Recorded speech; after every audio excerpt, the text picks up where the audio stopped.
6. The first long rays of morning sunlight spread over the broad plain of sand and rock that lay to the southwest of Alexandria. The tapering latticework of the sturdy mooring masts caught it first, glowing ruddily against the still dusky sky. Then the arching roofs of the giant hangars were illuminated, the light creeping down their massive buttressed mud-brick side walls and across the great double doors that closed their ends.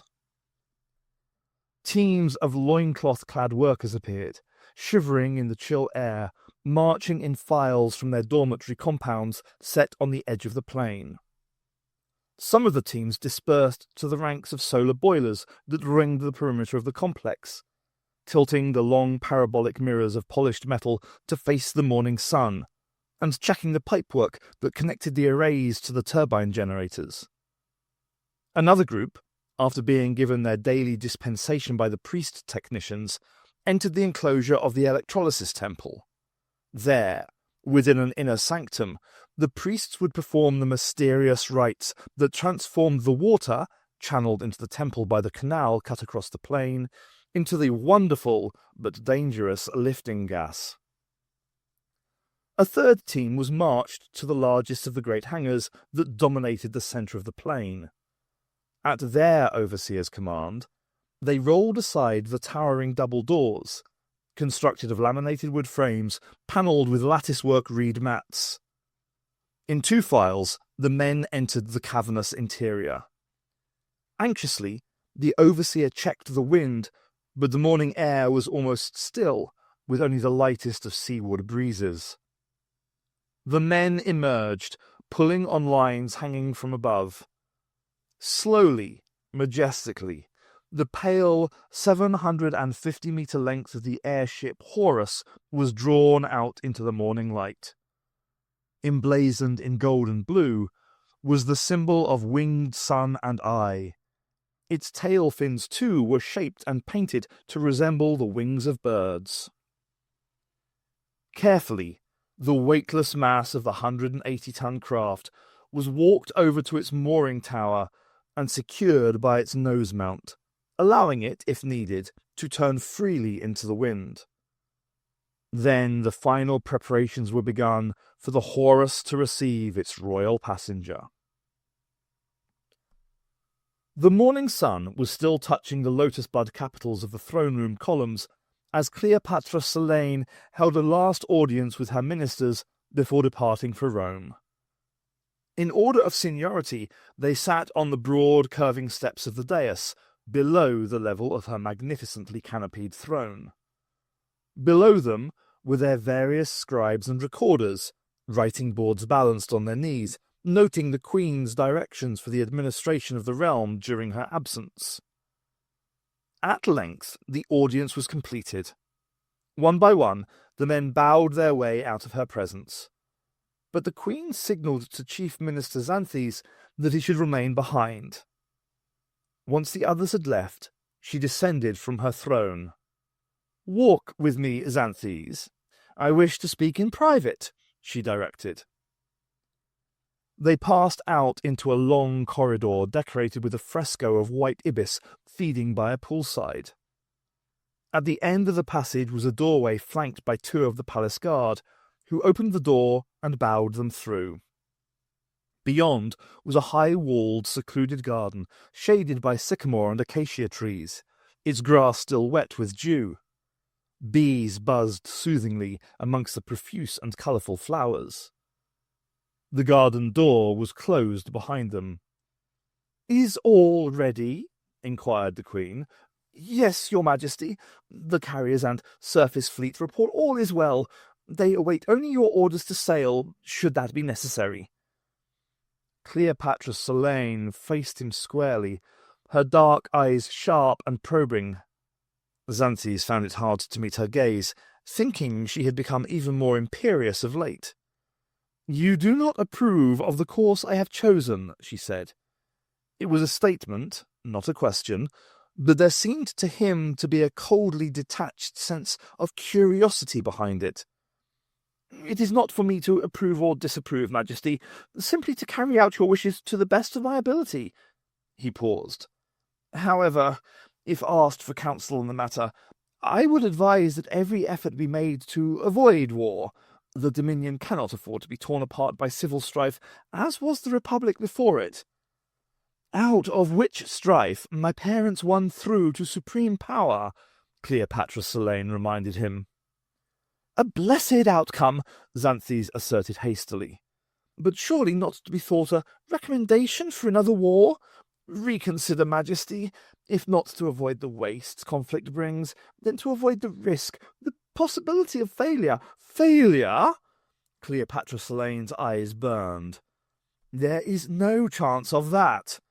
Though you are correct in fearing division, Xanthes, you do not seem to realize that the Dominion is already divided between Alexander, Ptolemy, and myself. That is not natural or desirable. If we three were of equal capabilities, then perhaps some compromise might be found. Her fine features twisted into a sneer.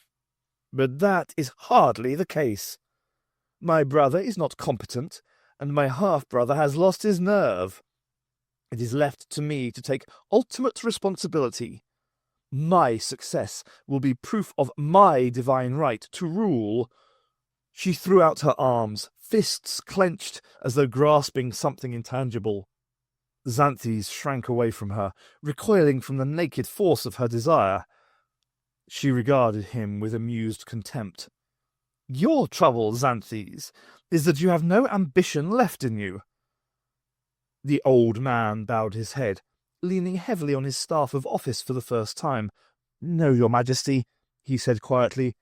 I think perhaps I am simply tired.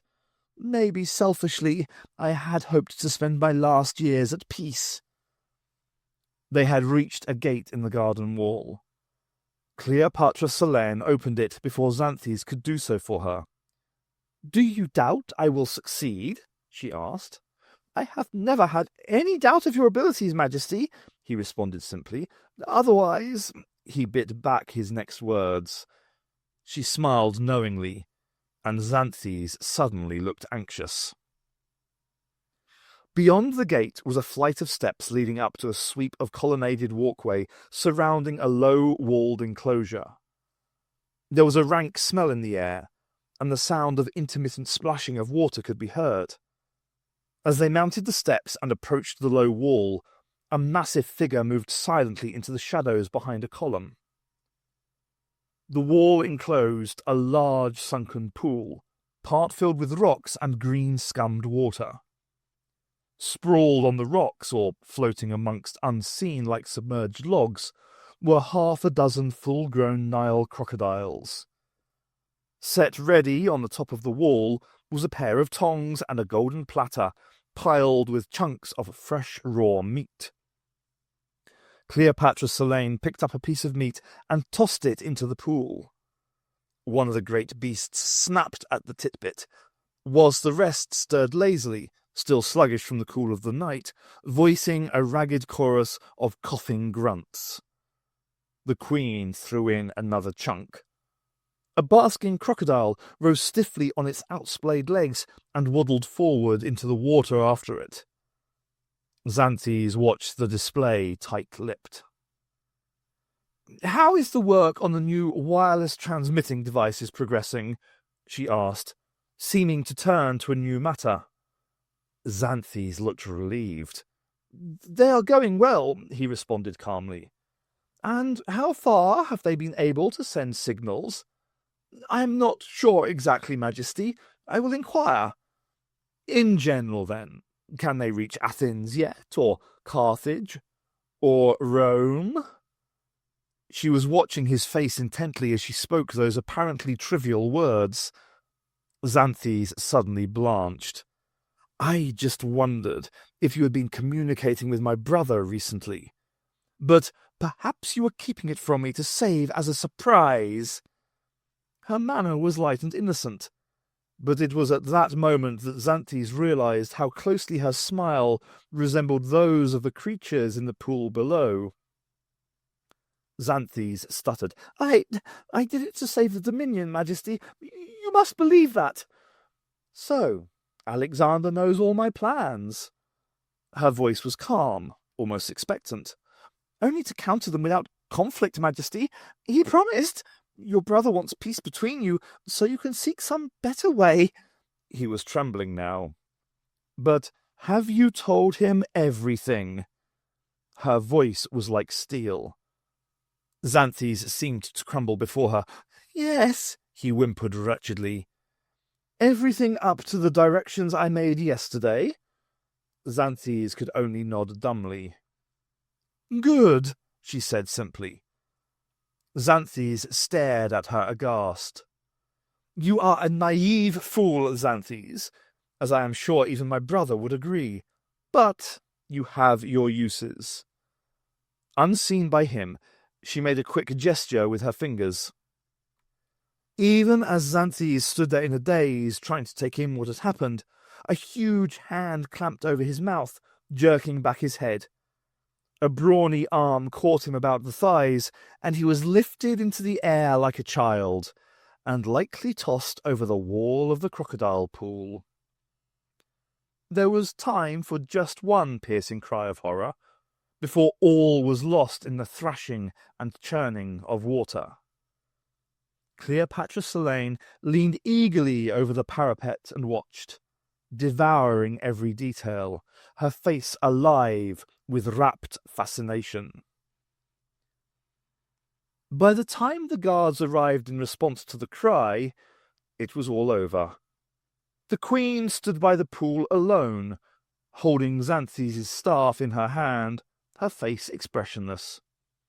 "The First Minister overbalanced and fell into the pool," she explained. "It is a great tragedy to lose such a loyal subject. Captain Fabio," she addressed the chief of the palace guard, who was looking suspiciously about him at the surround of the pool.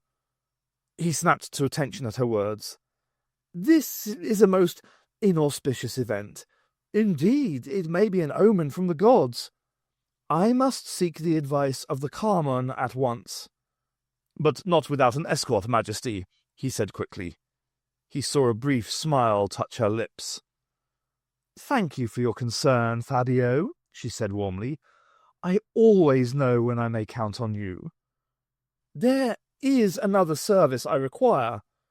"Anything, Majesty." "This may be a sign that I should not travel today, but other factors may require that I depart as planned. I want you personally to go to the airfield and see that my ship is ready for flight, and that all possible precautions have been taken to ensure a safe journey. Do you understand?" "Perfectly, Majesty." Crisply, he detailed 2 men to escort the queen to the apartments of the priest of Serapis, then set about his own task. There was a notable eagerness in his manner as he left for the airfield. Dawn came to Rome an hour later than Alexandria. As the grey light coloured into pink, Ptolemy Caesar awoke and rose from a traditional bed of leather strap frame and straw mattress. For a few minutes he stretched and twisted, briskly, exercising his muscles. He might be 37, and his hair receding a little, but he worked hard at remaining lean and supple. If he could find time today, perhaps after visiting Agricola, he would visit the gymnasia and exercise properly, perhaps finding someone to spar with. Certainly, if he did not manage it today, there would be no chance tomorrow. His toilet was simply performed by splashing cold water from a basin over his hands and face, and combing his hair. Later, a slave would shave him, and he would attend the baths for a new soap wash, which was becoming popular. He pulled on a tunic and sandals, and left his Spartan bedroom. The corridor beyond looked out on a peaceful colonnaded garden courtyard, holding a fish pond and a few carefully tended plots and bushes. Though set on the fashionable Palatine Hill, and commonly referred to as his palace, Ptolemy Caesar's dwelling was relatively modest, enclosing only 2 such inner courtyard gardens, and the small enclosure feeding the old impluvium rainwater basin. The latter was now rendered purely decorative by the improved pipe water running directly to the kitchens. Reaching his study room, Ptolemy found the usual small platter of bread, honey, and cold meat ready for him. He chewed on this light breakfast as he read over his correspondence, which his secretary-servant Demetrios had laid out on the table for him. Most were routine administrative notices, together with a handful of petitions from senators requesting his assistance on behalf of their clients. But one, bearing Alexander's seal, caught his eye. He broke it open and unfolded the sheet, noting as he did that Alexander had now taken to having his new paper stationery tinted in fanciful colours.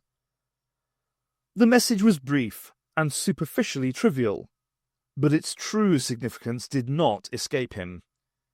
He cast the letter aside. So, they wanted his declaration of support today. But they must know he would never give it. So what then? Dark times either way. But did he care any more? He went over to a small alcove set in one wall of his study. It held the lararium, the chapel for gods of the household. Enclosed by a miniature temple portico were images of Vesta, goddess of the hearth, and Janus, watcher of the door. Between them was the Egyptian bull god Serapis, his family deity. Above it was the symbol of the oracle. Hung about the shrine, as they did in many Roman homes, were 3 other images, also deified in some eyes. They showed his father, mother, and Marcus Antonius. He stared at their faces for a long time. My ancestors, he thought, how do you counsel me now? Forgive me for thinking thus, but sometimes I wish the oracle had never been sent to us. Carmen, chief priest of Serapis, greeted Cleopatra Selene with suitably grave words. A great loss to this earthly plane of mud and decay, Majesty, he intoned solemnly. Tut Xanthus' spirit shall soon depart upon its journey to eternal life as companion to the gods. The door closed, leaving the Queen's escort outside. Once they were safe from being overheard, Carmen's manner changed. It was necessary, Majesty. Destiny could not be denied. His small, dark eyes gave no indication of regret.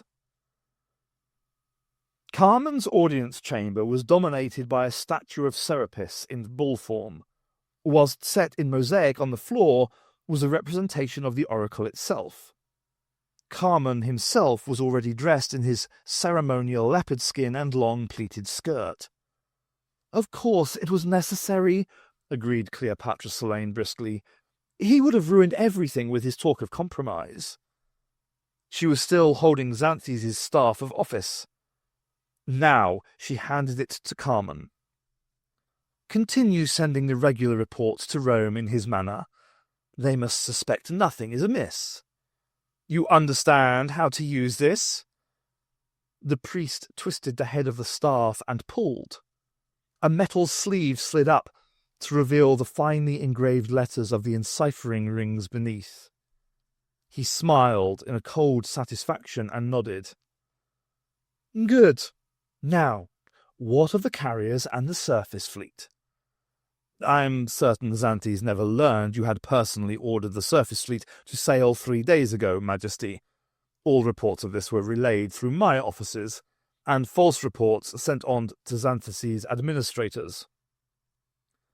As to the carriers, they'll be ready to follow 1 day behind your craft, as planned. Your instructions have been relayed to all the most senior and trustworthy commanders by my agents. Cleopatra Selene smiled. Then all is going as it should. There is one other minor detail to take care of. But after that, in 3 days, Rome will be mine, and the Dominion shall have the ruler it deserves. Of course, Majesty. It has been foretold by all the signs. When our hearts are weighed after death, as the Book of the Dead tells they will, We must be able to say this thing was done. The oracle must be returned forever to its proper resting place. For just a moment, a curiously knowing smile flashed across Cleopatra Selene's lips. "Carmen," she said sincerely, "you can have no idea how strongly I also wish to see the oracle in its proper place." "Dictator, your pardon for disturbing you." "Dictator Alexander?" There was no response. Prefect Marcus Vitellius looked around him at the palace bedchamber with carefully concealed displeasure. It was furnished in the new style, which borrowed much from the Persian and Egyptian. The walls were obscured by highly coloured hangings, which dropped in graceful folds from the intricately moulded cornices. Thickly tufted circular rugs were scattered across the floor like islands on a sea of marble. A small hill of cushions were piled in one corner between two highly detailed, if rather over-endowed, life-size nude statues, which served as lamp holders. Vitellius cleared his throat again, a little louder, and repeated himself, directing his words more forcefully at the large canopied and veiled bed, which sat imposingly on its raised dais against one wall. This time there came a muffled grunt, which he took to be an invitation to approach closer. Behind the gauzy veils, a bedsheet swathed bundle resolved itself into two forms. One rolled to the side of the wide bed and lazily extended a long, brown, shapely leg over the side. The second hauled itself up from under the sheets and onto the silk bolster, revealing the head and shoulders of a young man with curled and tousled hair. He blinked blearily at Vitellius in vague annoyance. "Why are you disturbing me at this hour, Vitellius?" He covered his eyes as though in pain. "Curse the light! Who opened those curtains? Don't you know it feels like Vulcan set up his forge inside my head?" Silently, Vitellius poured water from the jug on a side table, noting the empty wine vessels and spilled goblets as he did, and guided Alexander Helios's searching hand to the cup. He drank gratefully, and a little colour returned to his face. He focused on Vitellius with red-rimmed eyes. "Now, what is so important that you disturb me at— What is the hour?" "The second past dawn, Dictator," Vitellius admitted blandly. "Why, that's hardly any time at all. What is so important that you disturb my rest?" "You did ask me to inform you last night." "Well, out with it then." "An affair of state, Dictator. We are not alone." He nodded significantly at the other occupant of the bed. Oh, yes." Alexander reached out and slapped a swelling curve of the bedclothes crispy, eliciting a squeal of surprise. "Away with you, girl. We wish to speak in private." A beautiful, dusky Numidian woman with a mass of raven-black curling hair rolled out of the other side of the bed. For a moment she glowered resentfully at Vitellius. Then her teeth flashed in an amused grin.